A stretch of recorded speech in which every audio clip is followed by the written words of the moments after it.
EarthPen. Digestion in humans. Good day, learners! This is EarthPen. Since we already discussed and learned the adequate and necessary diet intake, we will now talk about how it is being processed in our human body, or in short, the human digestion. Let us recall that we need to consume a balanced diet for our nutrition or to acquire the necessary nutrients we need for the day. But how does food turn into nutrients? This is through the processes our food goes through in our digestive system, mainly the following.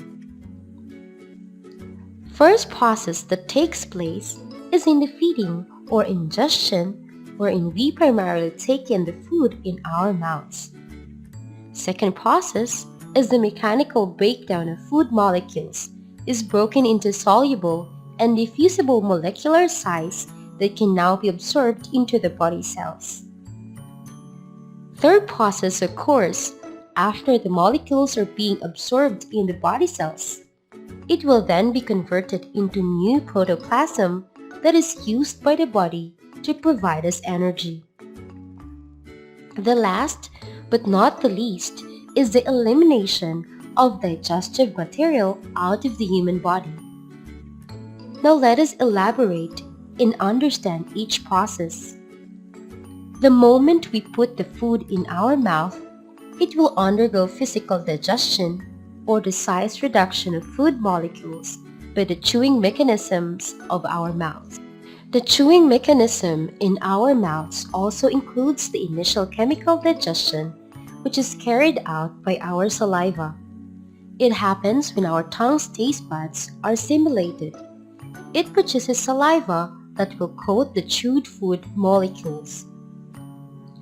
Our saliva contains mucin enzyme, which helps to soften the food, and ptyalin or salivary amylase that initiates chemical digestion through turning starch into disaccharide maltose. Then, we push the food through our tongue or swallowing that enters in our esophagus through our pharynx.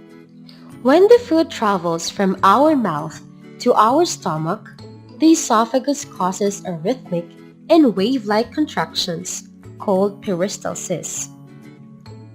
Now, for the second process, this is when the food enters the stomach.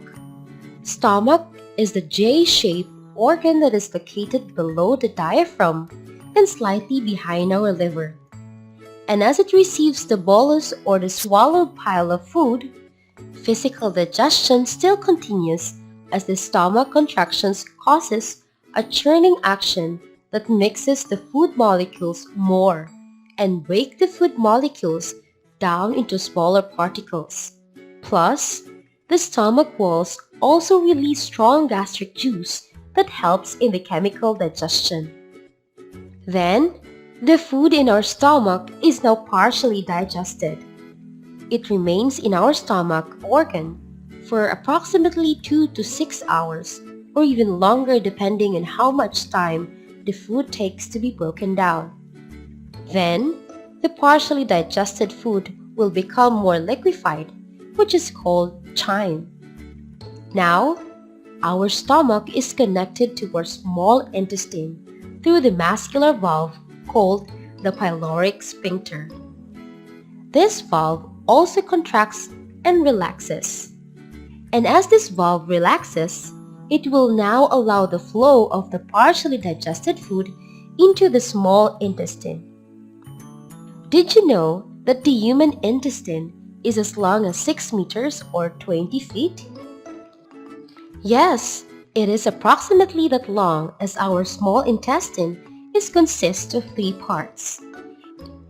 The duodenum with the U shape, the jejunum, and the very coiled ileum. As the chyme enters, our small intestine secretes another set of digestive enzymes to further chemically digest the food into nutrients. Carbohydrates like starch and sugar are turned into simple sugars.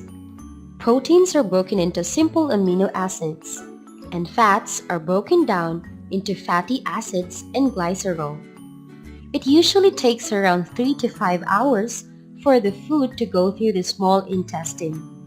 Then, when the food is completely digested, the walls of the small intestine absorb the simplified nutrients and deposit it into our bloodstreams in order to be used by our body, leaving the solid residue for elimination.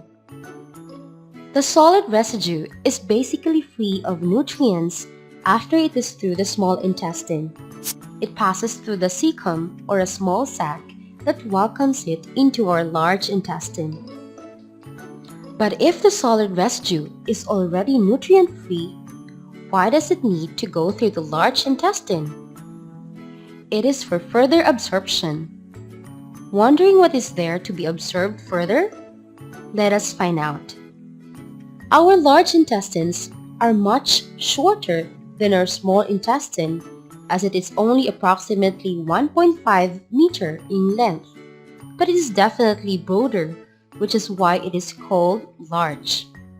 This has to be larger because its main function is to absorb the water and the mineral salt from the solid residue or the undigested food material.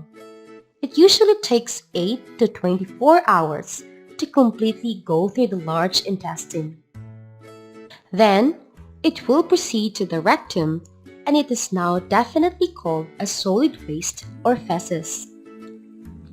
Feces is usually made up of dead bacteria, undigested fat and protein, as well as undigested food roughage, excess digestive juice, and mucus, and sometimes few discarded intestinal cells.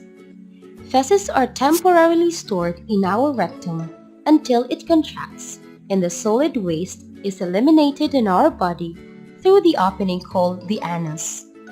And that is basically how the human digestion works and how our body processes the food that we ate.